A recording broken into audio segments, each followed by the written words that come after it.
Okay, welcome everybody. Thank you for being here. If it's your first time, this is Jessica Villarreal. I'm a foreign architect and I'm in the process to get licensed in US. And today I have a special guest and her name is Julia. Can you please introduce yourself? I think you will do better than I do. So please introduce yourself. Tell us your full name, where you from original, and if you have family, anything that you think describe yourself. Yeah, absolutely. And thank you for having me on. I'm Julia Weatherspoon. I am recently licensed architect in California. Woo, woo, woo. Yay! Woo! So I'm originally from Sacramento, California, and I currently live in the Bay Area. I work in San Francisco, at Gensler, and then I live in Oakland, so all around the Bay Area. And yeah, that is pretty much me. All righty. Oh, sorry, I forgot. Yeah, go The ahead. other things outside of work, I guess you could say outside of work, Yeah. I'm also the president of the San Francisco chapter of the National Organization of Minority Architects, as well as the secretary on the national board for NOMA.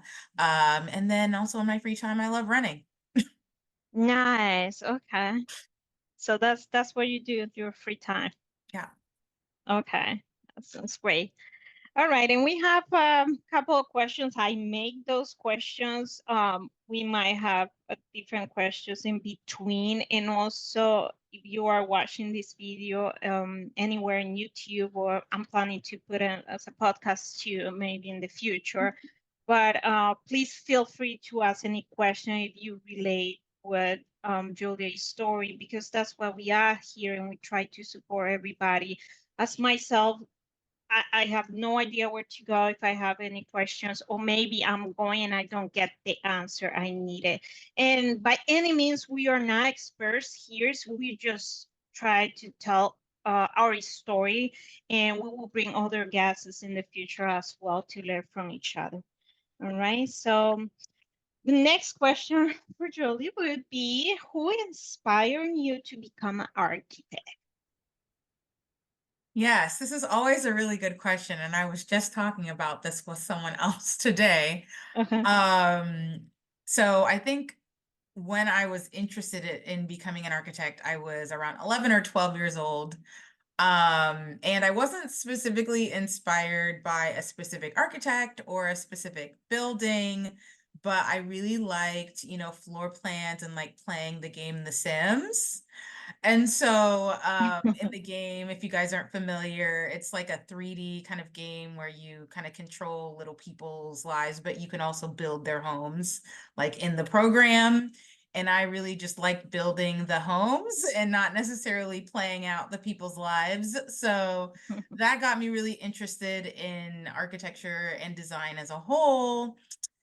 And then in my high school, there were some electives. There were like some drafting or creative electives, and I took those, and I really was interested in those things and starting to learn about technical drawing and architectural history. So that is really what kind of got me into architecture at a very early age.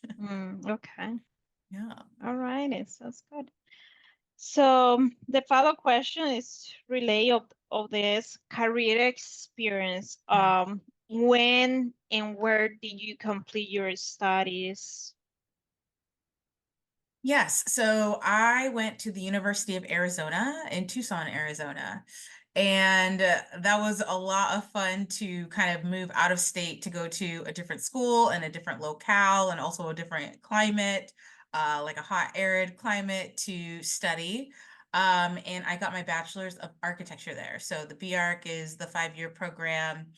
And then I moved back over to the Bay Area. But overall, that experience was a lot of fun to be able to learn about architecture more comprehensively, but then also learn about it regionally, how you approach design in different locations, and then also kind of melding the art and the science piece and the building performance piece, as well as like design principles and theory. So I had a really great time there. Good, good. Yeah. And also, I forget to specify like Julia is not foreign architect. The whole point of this, the video, so the project I'm doing here with those videos, but she is a very, very special example, and is fascinated to learn how somebody from here going through all this process in different ways, right? The way you study here, I didn't study here in architectural, but that doesn't mean, and I want to be specific with this, I'm not able to apply for a license in US. It's the opposite. You have the opportunity, you have the ways to do it. But how?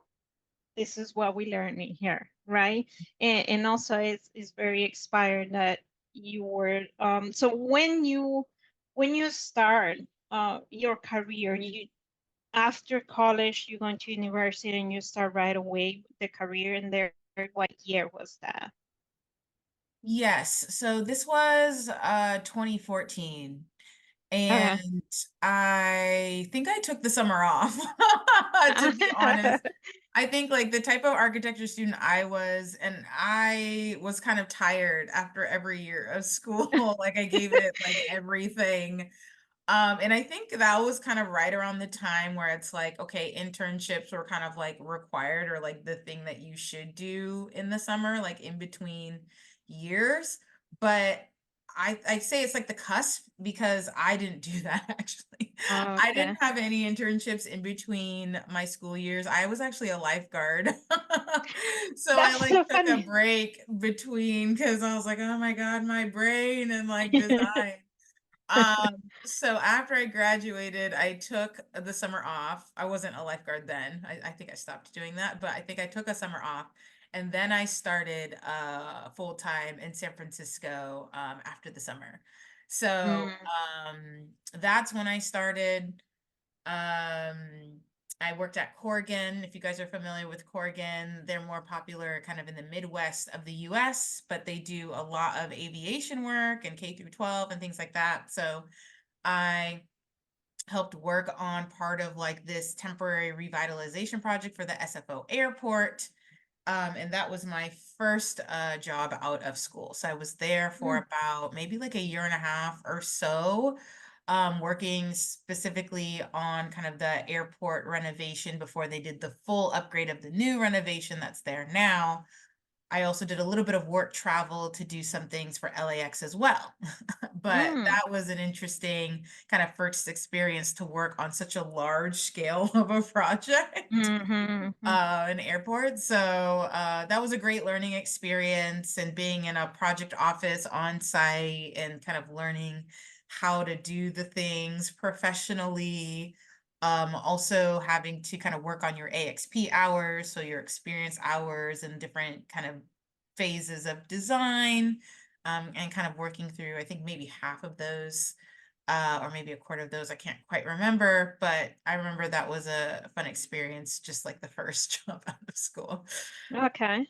That Um, sounds good. You have to start somewhere, right? yeah, no, and it was a lot of fun. It's just like such a large scale and a lot of moving parts and a lot of stakeholders, a lot of things happening, Mm, presentations, and it was mm, a fast track project. So that's even a different project delivery than like a design bid build, or even, design build that's very popular now.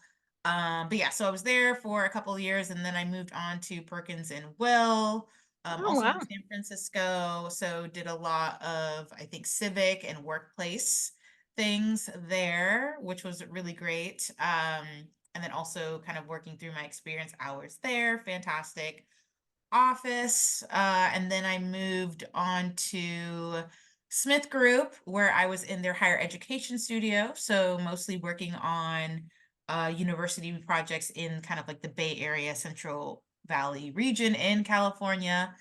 Um, and then now I'm at Gensler. Nice. All right then. They're everywhere. They're big in DC too. I They have a couple. are, and they're Yeah. also international, and they have an office in Costa Rica. So, They have. They have. Yeah. I remember I was talking with I find out about Gensler when I moved here. Yeah. I didn't know the word. I don't know. I guess my experience would never find a big companies. I like to work with small groups, firms, because I think the communication is way different. Yeah, So I like to, I don't know, like that's fair. No, that's fair. have a big understanding what in general they doing when you work with the big companies. It's just, oh, we working on that project. I have no idea because it's different groups. So I Yeah. don't know, maybe that's the case, but you never know. Oh, sounds good. All righty. What else? Oh, so let me ask you this. What is normally a time frame for a career, like an architectural career here? Like you are like, oh, you did well with the time. What is Oh, good that time? question. Because you take time off and all that. Hmm. Yeah, well, how long it took? Yeah, I would say typical is probably, I feel like typical, I don't know what NCARB says, but I feel like typical is maybe like 5 to 7 years. Oh, Um, yeah, no, I'm saying like university process, and when you finish your studies before you get the license. You have to complete your studies, right? Your bachelor, oh, yes. master. So So you're saying bachelor, what is the after, time? so how long from starting school to now Yes. or Yes. after? To bachelor degree, bachelor degree, master, how long it take? Because I understand you have bachelor and master, and then you get the process for the license is totally another process, different Oh, process. okay. So I didn't get a master's actually, but Okay. but for the first education, it's either you get the undergrad in a bachelor's of Yes. art or science, and that's 4 years, and Okay. then you have to do a master's for 2 years, I think 1 or 2 years, if you do a 4-year program, because that's a bachelor's of science or a bachelor's of art. But you don't have to do a master's if you get a bachelor's of architecture, which is the B.Arch. Ah, okay. Interesting. Mhm. Well, our thing in Costa Rica is way different too. And I Okay. ask you because Yeah.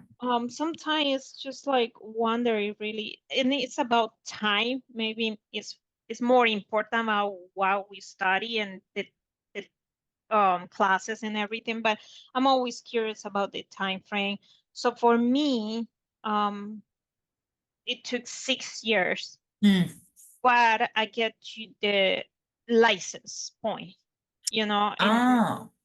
that time, and then I by the end of the career I present my final plan. We call like a final plan, and I Mhm. present the plan, and I'm ready to graduate to be a Mhm. license.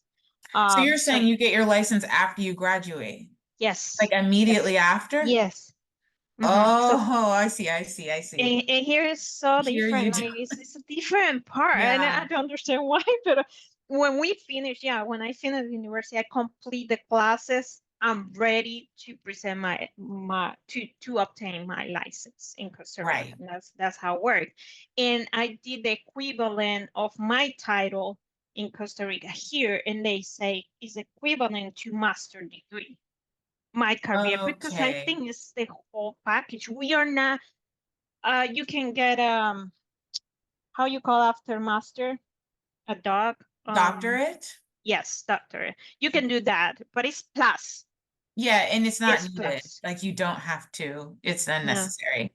it's too much Okay, study. now I get it. Okay, yes. See? Okay, so for us as you know, uh as you go through the the education piece is like the eligibility point, and then you have to do like 2,000 hours of experience hours where you're Mm, working at a firm as like a designer or contractor or something. You have hours that you have to complete after you graduate. Then after mm. you complete the 2,000 hours or so, some states might have a little bit more, a little bit less, then you're eligible to take the exams The exams. after Okay. that. Yeah. So it's We still took about 2 years. exams. Mhm. Uh-huh. Sorry, go Okay. ahead. No, yeah, we took classes and the end exam.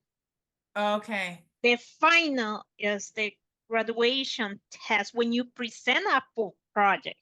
Oh, okay. That's your graduation test. I see. I see. Mm-hmm.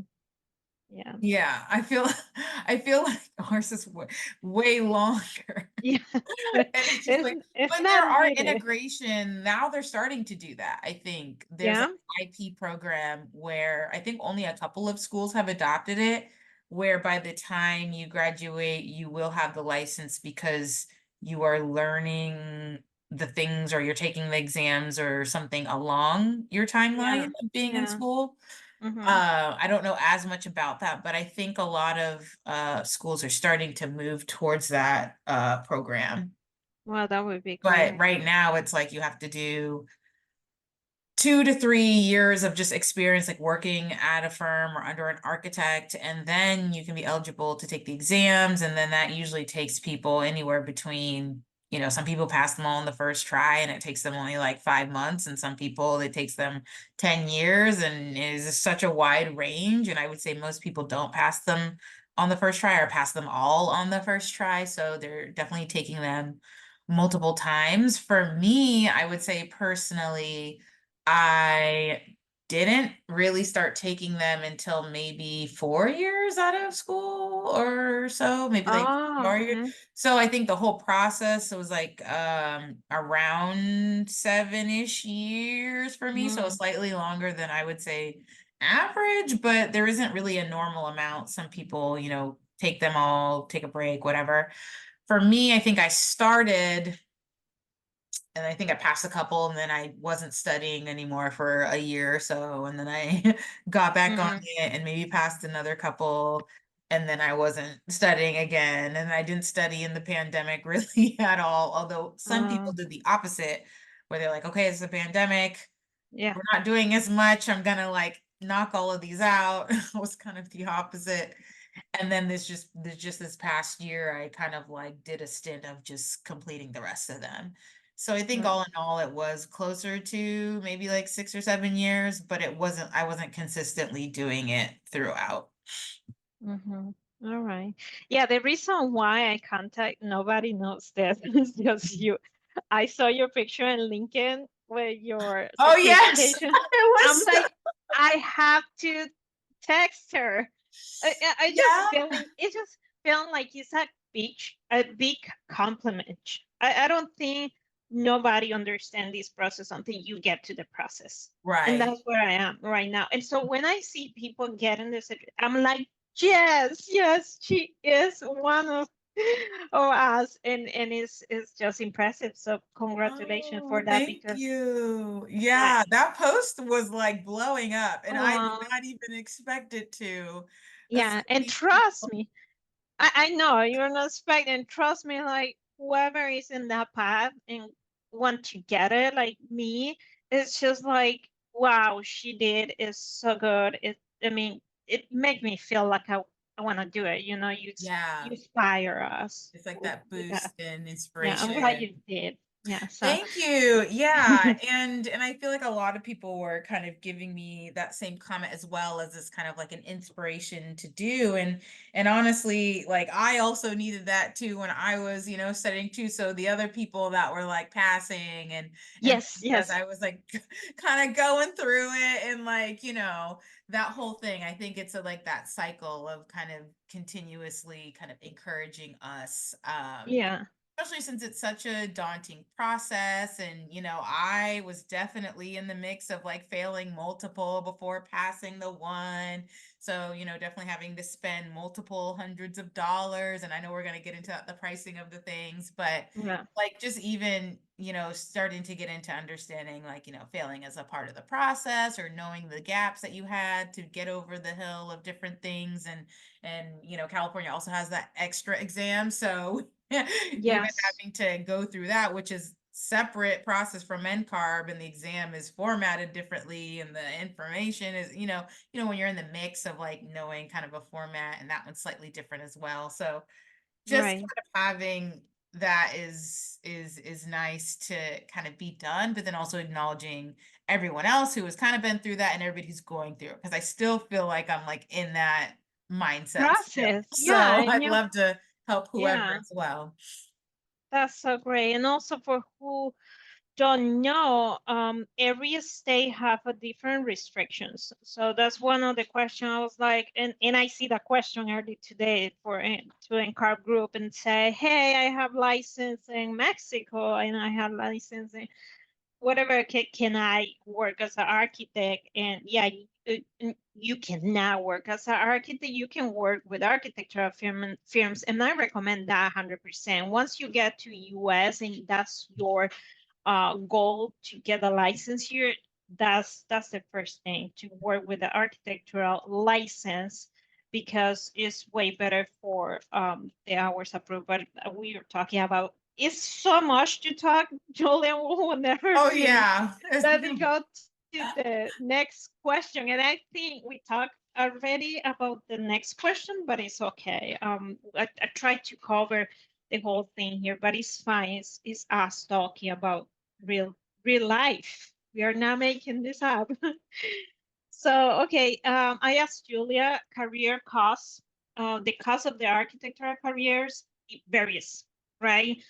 She spends something, I'm the process to spend, she going to spend, and we spend it all the time.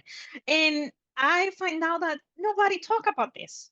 Listen, and this is what we talk right now about the cost. Some people don't even can, I don't know, maybe in your organization now you are living this, that they don't have the money to join those groups. Like it's 100 something.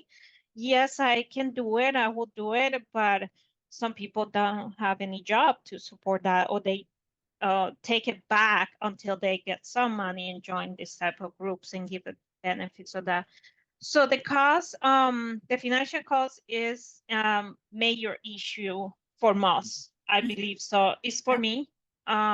There are various ways to obtain funding, but obtain times, it, like I say, they don't talk about this. Um, it would be beneficial if we talk about this today, and I appreciate your honesty to talk about, and it not need to be specific numbers, but maybe the estimate. We lost track, right? We lost track of what we spending. If you start counting every single thing, like the membership with the NCARBs, and also the certification, annual certification that you have to pay, and all Mhm. is plus, right? Yeah. So if you can give us an estimate of expensive that you did in your career, and also how you paid this. Somebody help you, family, you did through work. Can you explain a little bit more? Yeah, absolutely. Yeah, I would say the financial barrier is like the number one thing of why it takes so long for people to pass. I would say it is like the content as well, in terms of like where to find what you're supposed to be looking at or learning, and all the resource books that they provide. But and I think they should kind of streamline those to get them down to a smaller number of resources. But yes, I say the financial piece is like the one of the largest pieces, if not the largest. I would say if we just start with exams themselves, they are $235 per exam Ooh, I thought it was and 100 something. You say 235 235 per exam. per exam. How And many you there took? are six. Or six each. There are six Each. exams. And that already is, if we do the math, I don't know what that is, 1200-ish. And then if Yeah. you're not passing them all on the first try, say that you take them all at least once. And for the technical, a lot of people take them at least 3 times. Not saying that's everyone, So, but sometimes people pass the professional ones in one try. They're a little bit mhm. easier. And then the technical ones are a little bit more difficult to try to pass on the first or even second. So let's just say average, you're gonna do 1.5 to 2 times that amount. So well, let's just do the math right now. So that Yeah. is, let me just, is $1,410. Let's just say times two. So that's $2,820. Let's just say. Like you're already going to throw away close to $2,500 for the exam. Mhm. Mhm. Unless you're really good at testing and like you know the material and all that fun stuff. Some people pass them all their first try, but minimum you're going to be spending $1,500 on that. And Mhm. obviously not all at one time. And then you're also, well, for me, I guess say you, everyone who's listening, but then also for me, I use third party testing groups and platforms. So one, Black Spectacles, two, Amber Books, and three for California CSE. There's one called The Whole Enchilada by David Doucette. But I would say Black Spectacles was very popular a couple of years ago. I'm not sure if it's as popular. It is pretty comprehensive though, and they keep updating information. That I did have sponsored by my office. And I know that third-party materials are around 150 to 200 to $250 a month, which is Ugh. expensive. So Mhm. I know Mhm. Black Spectacles I got through my office at the time. Amber Books I paid for on my own, but Amber Books, if you haven't heard about them, I think they're the most comprehensive and all information in terms of technical and professional. I think they're $220 a month, and I can also provide links and information at the end or to you Yes. when you share. And they have animated videos that talk about Okay. things. They also have practice exams. They also have flashcards and things like that. I think Black Spectacles also has those things now too, but I used kind of those two. There's also some other ones that aren't really used as much anymore, like Pluralsight and maybe Designer Hacks. Also, Hyperfine is kind of a like a lot of PDF workbooks Okay. about different topics. I forgot the name of the guy who started it. But so I'll say one is Black Spectacles, third party. Two is Amber Books, which is third party. Three, Hyperfine. Four, I did use Pluralsight. And there's probably five, the whole enchilada for California specifically. So Mhm. not all of those at once, but they are roughly like 150 to $250 a month, A depending month. a month. Okay, So this is that's heavy. difficult, yeah, to do. So, and this is the thing. Mhm. How I know what is the right one? I think you mentioned three, so you took three just to take different pieces from each, Mhm. or it's kind of the same information? It's similar information, and some are better than others in certain Mm, exams. But if you're, I would recommend after using all of them, I would recommend just using Amber Books. To be honest, I would recommend mm, using Amber Book. okay. It's I feel like it's the most comprehensive with the shortest amount of videos and time. And then also Mike, who is the founder, does some free content on YouTube as well. I think it's like 40-minute competencies and things like that. Very comprehensive. So Mm, I think the way that they do it is that they have opportunities for discounts for people if they're in groups of 6 that sign up together. mhm, Or I think now they do office sponsorships or organization sponsorships for discounts. But I could definitely send that information a yes, little please. bit This is so later. much. Hmm. But yeah, so I use kind of an array of them, but this is all, keep in mind over the course of like a couple of years. Hmm. And I Hmm. wasn't using them all at the same time. So I started with Black Okay. Spectacles, and then I wasn't using that, and then I was using Amber Books, and then I was using Pluralsight, then I wasn't. So I did use quite a bit of third-party materials, but then also the recommended books that you're supposed to read from NCARB's handbook.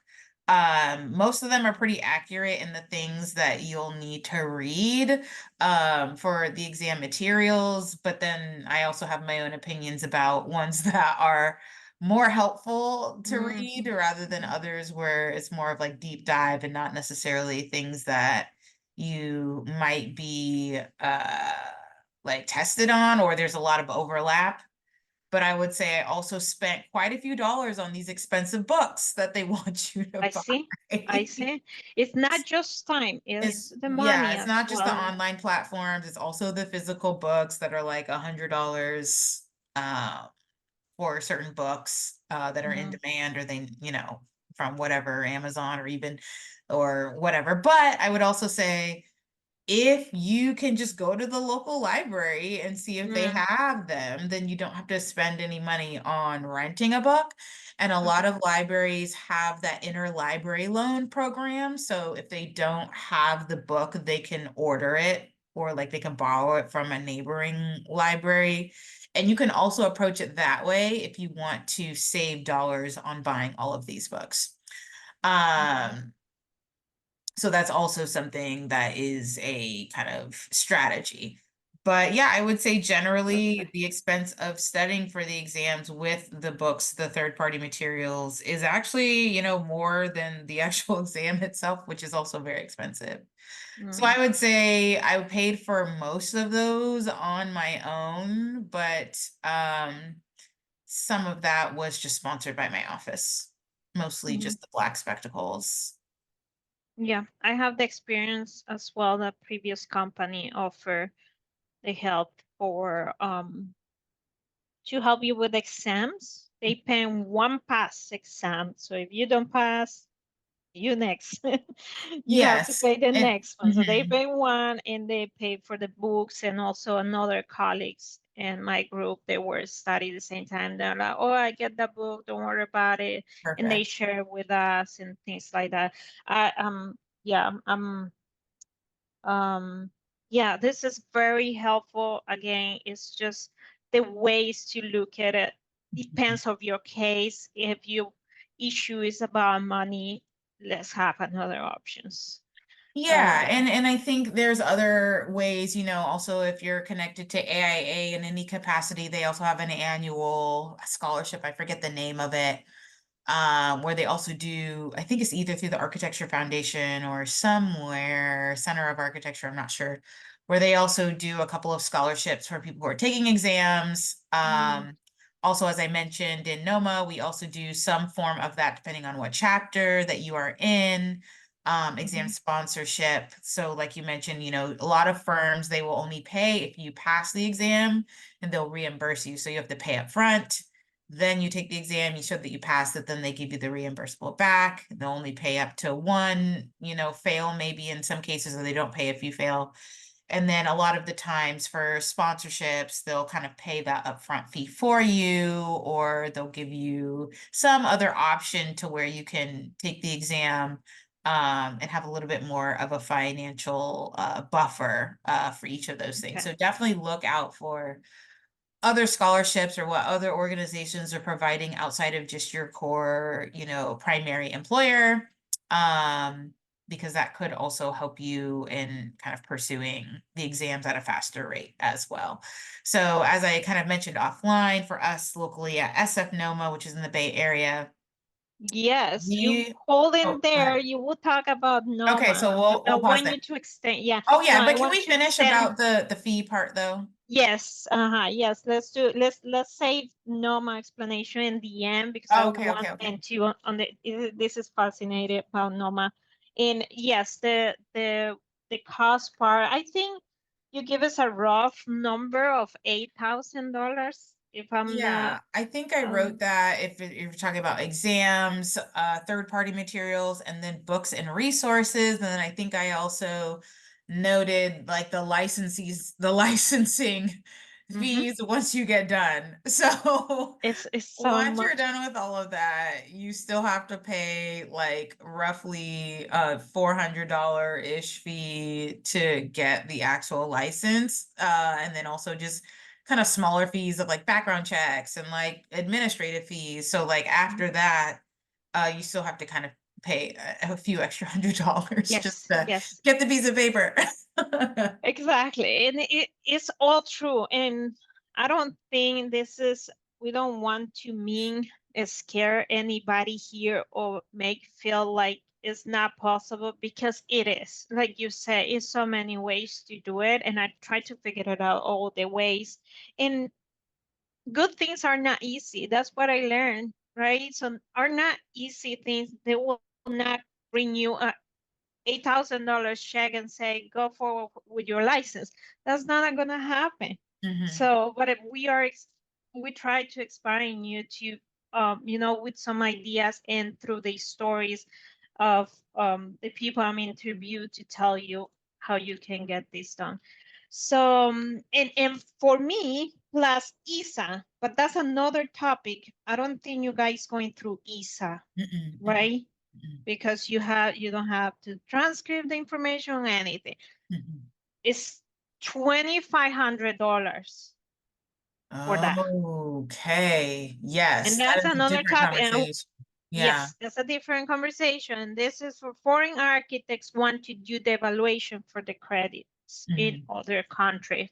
And for right now, I have it in standby, and I will make this a separate video. I have I have to transcribe my title, my classes, and everything. I did, but I forget to transcript, not transcript, translate the description of the class. I Okay. have the list of the courses I took, but the description of the class, I forget. So ISA asked me for that. Once I paid that fee, they start reviewing. They ask me for the transcription, and I get a document of 243 pages of the description because it's so much. So I send them that to Translate Company, and they bill me for, I forget the name. It was so much. It was $36,000 Whoa. to translate at 240, 36,000. Yes, to translate the full document. I was not thinking to take any away because I don't know what exactly ISA need to review. I send the whole document, like literally I sent him and said, are you serious? I think you miss a comma somewhere. Right. You're like, It was not a joke. She yeah. backed me in the email and said, yeah, this is a real price. So anyhow, I will make a video of the whole process Yes, for ISA absolutely. because it's That's important. But ridiculous. this is plus for me, not your case. So it's 8,000. We will talk about for foreign architects probably $10,000 or more probably. That's a lot.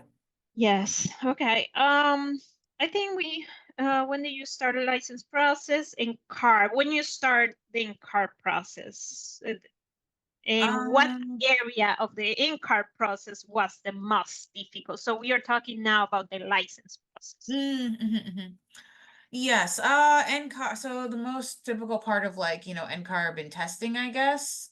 Um, Definitely like the technical exams. Okay. So, What is about? Can you give us some brief yeah, explanation what you yeah. see there? So first, you have your professional practice exams, which are practice management and project management. Practice management is more so how to run a practice, business entities, how the owner, architect, and contractor all kind of work together in terms of entities, project deliveries, all that fun stuff. Project management is more so you're in your office. How do you run a project effectively, like staffing, overhead, indirect costs, direct costs, all that stuff. So that's project management. Programming analysis, I think it is, PA, is more so getting into the land and the site and understanding floor area ratios and site considerations, soil reports, like things about land for the most part, and a little bit of like programming adjacencies. And this is like roughly what needs to go on this site, right? Mm, And then if you skip over those kind of two big technical ones, you go to construction evaluation. That is more so your construction administration phase after you've designed everything. How do you do RFI, submittals? How do you talk to contractors, subcontractors? What's the order of communication? All that fun stuff. And then the two big ones are the PDD and PDD, which are the programming project. Sorry, I'm probably gonna forget that. PPD, PPD. project. I don't know. Anyways, you'll have to put it up on the screen or something, but I PPD will. is Okay. the main one that's mostly like architectural and how you're kind of understanding all the systems that go into a building. So architectural, mechanical, electrical, plumbing, acoustics, all that fun stuff. And it's like the building systems integrated exam. And then the Mm, PDD is the one that's more into the detailed documentation of how you document everything. So more into, you know, code analytics, documentation, things like that, details, like looking at wall details, fenestration details, waterproofing, a little bit of materiality and all that fun stuff. So those two are the major ones that are like 4-hour exams. And even if you have experience and you've worked for quite a bit of years, it takes a little bit of time to understand the content that they're asking you to kind of learn. Because I would say that a lot of the time the work that we're doing in our day-to-day job is not really synonymous with the things that you're studying for the mm, exams. mm, So you're sometimes you're thinking, oh, well, like my office does it like this, or I kind of do this like this, but it's not necessarily the right way to do it according to, you know, NCARB or professional practice handbook or whatever the things are. mhm, Or it's something that you never learned because you're in a certain practice area that doesn't do a certain thing that you're learning, right? mhm, But those are particularly difficult only because there's a wide range of content that you have to learn at the same time. And usually it's not starting from zero. Like, you know, a little bit of something about electrical engineering, you know, a little bit of something about, you know, mechanical engineering, but like the depth of the things that you're learning to be able to answer the questions in an analytical way or via scenario, because you know they have case studies and multiple choice questions on the exams, is kind of like the difficult piece, where I feel like in professional practice they're asking you specifically about maybe like one topic, what like, or oh, a couple of topics, but the design ones are like large yeah. range of topics. And the reason why is we don't have time at work to learn that stuff. We have so much about what we do, and the other mechanical, electrical, and understanding the whole thing. Hmm. I mean, what time? Right. 24/7 And hours yeah, working. right. So I think that's part of it too. And it depends on like kind of what kind of person you are in relation to your company, but even kind of telling them like, hey, I'm studying for this exam, even if you're not telling your whole team, if you don't want to tell everyone, but maybe your supervisor is like, hey, I'm studying for this exam. I need to, you know, leave every day at 7 or 6 or whatever the time is, or Mm, I need to take this Friday off because I'm taking this exam. But it's more so like, I don't think the work is ever going to get lighter, although it shouldn't be overwhelming everyone in terms of getting us to burnout, which happens a lot, which I've talked about a lot recently. But oh, yes. even kind of managing your core hours of work so you have the brain space to even Hmm. study for an hour or maybe Hmm. two.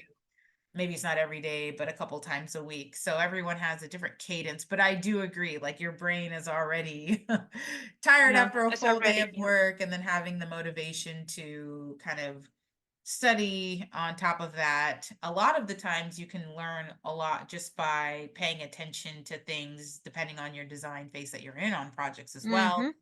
So it's like, okay, I want to do all the consultant coordination meetings with the mechanical engineers or the structural engineers on your projects. So you're understanding a little bit more about those things through osmosis rather than studying it at an academic level. It might make it easier when you're reviewing that content as well. Because you're like, oh yeah, I Hmm. remember in this meeting, this, you Yeah. know, structural engineer was talking about the grade beams of this, or they were talking about the superstructure of this, and you know, cross bracing versus a moment frame versus, you know, just things like that. Right. Right. Okay. Yeah, it's a But lot, right? it We is. will let's make a video about burnout. Honestly, That I'm happy okay. to. I am Yes, happy to. I and love the talking ways about it. to avoid that. And Yeah. you know what? That would be the perfect question to open this topic is how I know I'm burnt out. Yes. Because I find out myself, and it was very late when I find out. So how, Yes. right, that would be.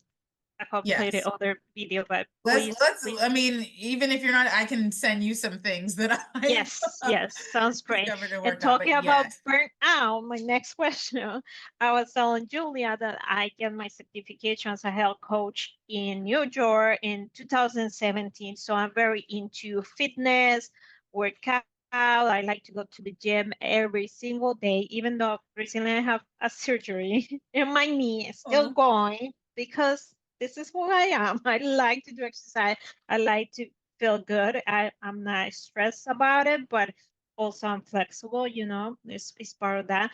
I asked Julia, well, tell her, for me, it's very important the health aspect. If you are not healthy, you cannot work, you Right. cannot study, you feeling tired. It's noon and you already want to go home Yeah. because you are tired. And it's so many reasons why, and we can talk about this in another video, but it's about the way Yeah. you eat, right? The exercise you do, and also how you handle your stress, Yeah. right? It's so much stress, burnout. We Hmm. find out that we have burnout. We are like very stressed out at work. We cannot identify, or we identify and we let that go because it's work. We don't want to say no. Me personally, I was do this, do this, do this, do everything. And I was not willing to say no because I No. don't want to lose my job. But guess what? I don't have a job anymore. So it's the same thing. And you get stressed and you still get fired. So that's bothered me. I'd be honest here. Like this Hmm. is bothering me too. Hmm. I put everything, my energy, my time. I say yes to anything. You give it to me. I will figure it out, even though I don't know. This is me. And I ended up also not, feel the stress.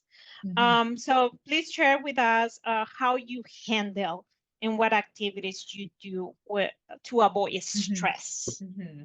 or when you feel Yes. like you're And I feel stressed. like Sometimes this you goes don't into know the when you're burnout stressed. combo, but yes, I think in Exactly. terms of stress, so one thing I like to do is turn off my notifications when I'm not working, and then Okay. also not think about work when I'm not working. So a lot of the time we're like getting off of work, but we're still thinking how to work through a thing, or we're still thinking about, the stuff that we have to do. But then, cognitively, you never actually get a break from working, even if you aren't like at your desk or at your office or at your job. So a lot of the time I like to just kind of like step away and be like, okay, if it's not a major deadline or anything, the work is still gonna be there. So I try to like remove myself from kind of like the go Yeah. of the work to kind of like de-stress.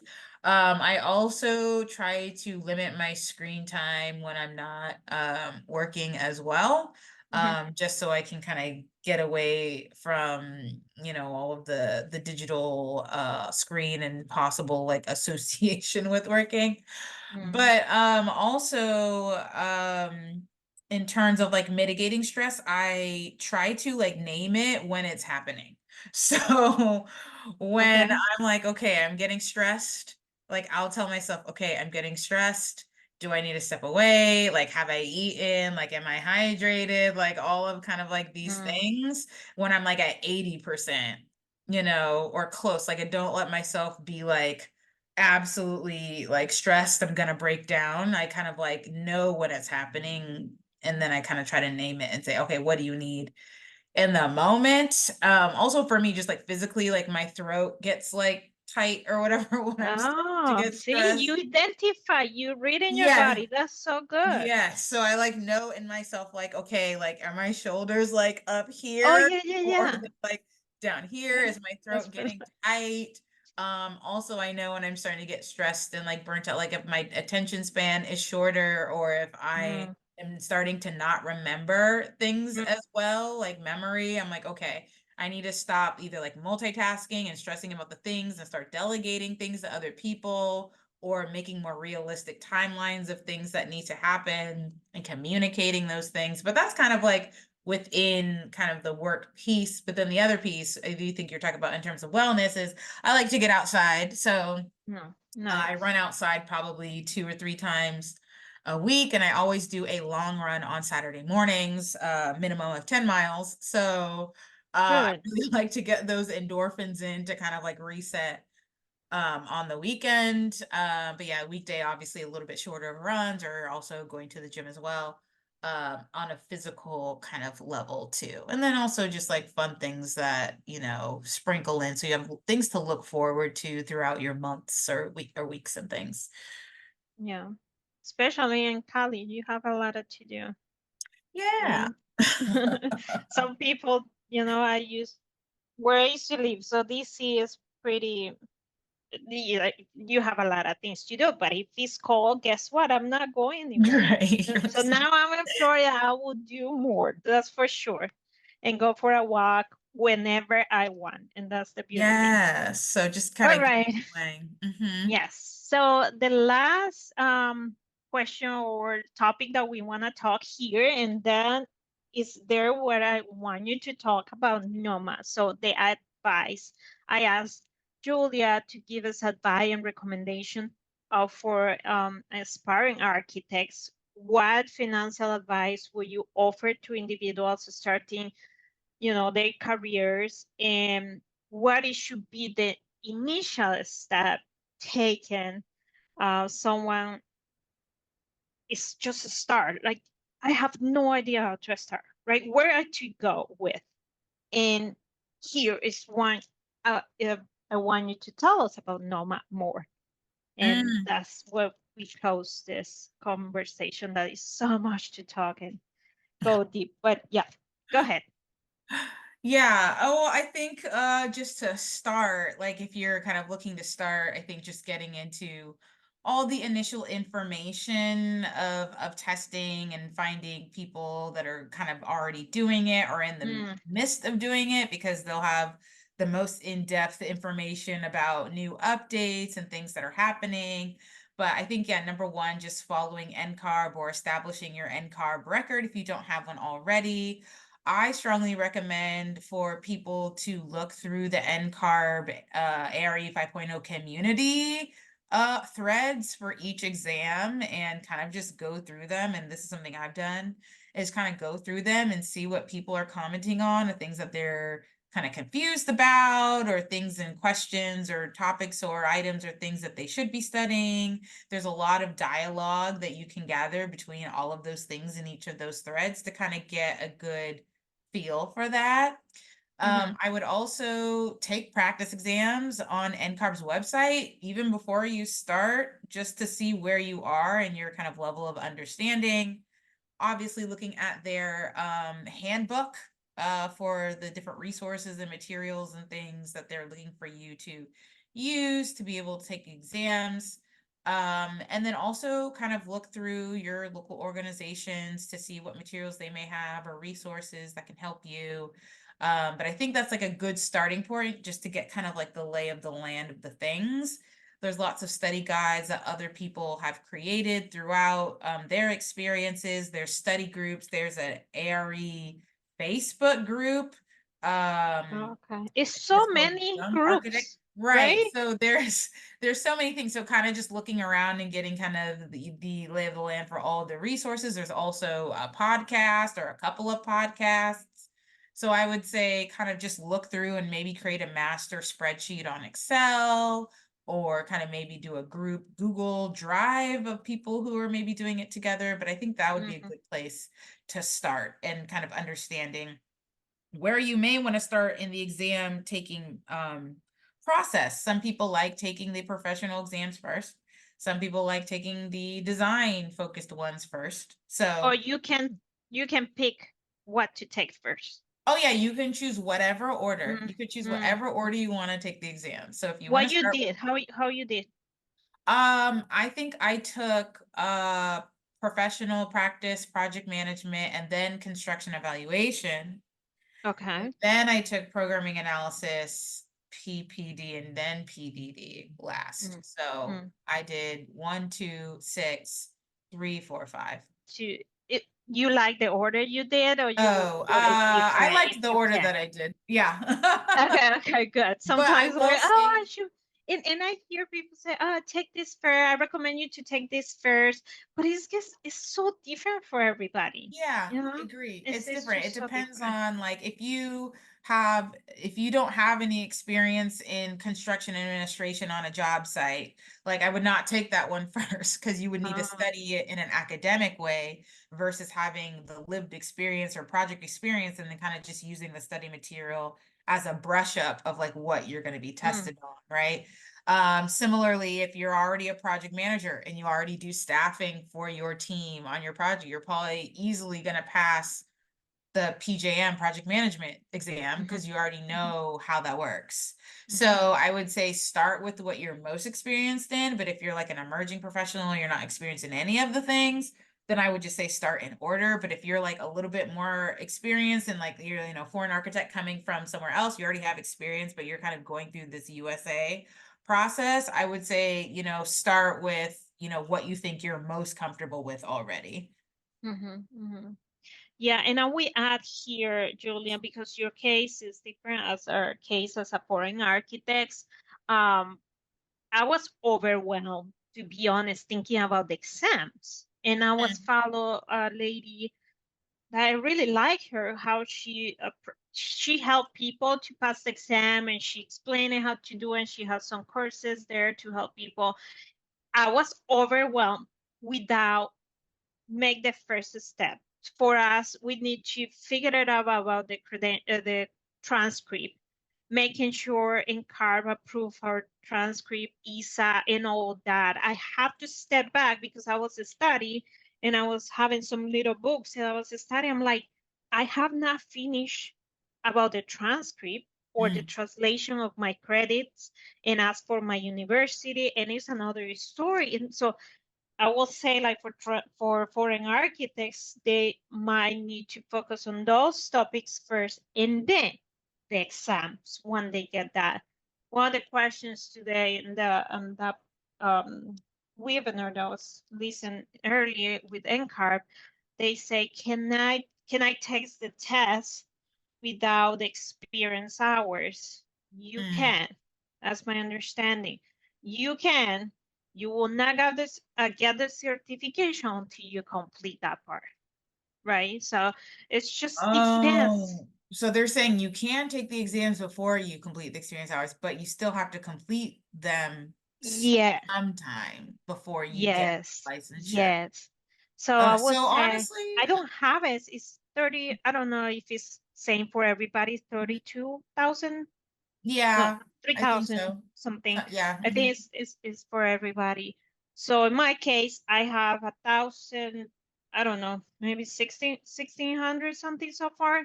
So I Mhm. have to complete the rest, but I will not stop taking the test or the Yeah. exam. I will do that and do both in the same time if it's possible, Yeah, I think it right? is possible, and I think they should allow that because if you're working, you're pretty much putting in hours on one of the categories. So, Yeah, somehow. I think that's good that you can do it simultaneously. Mm-hmm, mm-hmm. All right. All right. Just to say goodbye to everybody, tell us about NOMA. This is very nice to hear. I love it Yes. when So you if you're talk about it. unfamiliar, NOMA is the National Organization of Minority Architects. And we are very much focused on elevating, architects of color in the US. But we also are going international and just, brought in our first international chapter in the UK. But we have 121 student chapters across universities, and we have 43 professional chapters across the US. I am the president of the San Francisco Bay Area chapter. And really the mission and vision is really to support us to make sure that we are excellent in the spaces that we're in and also elevating us as well. So we're very much rooted in kind of justice and equity, obviously DEI initiatives to make sure that we are very much seen in this profession, as we know that it's very much still predominantly white male, and we want to make sure that we can create that impact. Mm. So if you're interested, I would say go to noma.net, which is the national website, and you can see where they have different chapters in different states. And then you can also see the national and local initiatives that the organization has. So a lot of the time we will do programming or resource sourcing and support for different phases of people's career. So we have programming for youth development, we have programming for emerging professionals, we have programming for professional professionals, Nice. regarding, exams and things like that, as we were just talking about, fostering different partnerships with, third party organizations, making sure that we're amplifying whenever there are sponsorships and scholarships, whether they're internships and things like that. Also elevating, people of, distinguished awards, or celebrating people whenever they achieve different things. And we also have a NOMA conference every year in October. This year it's in Baltimore, where around 1,500 people all converge.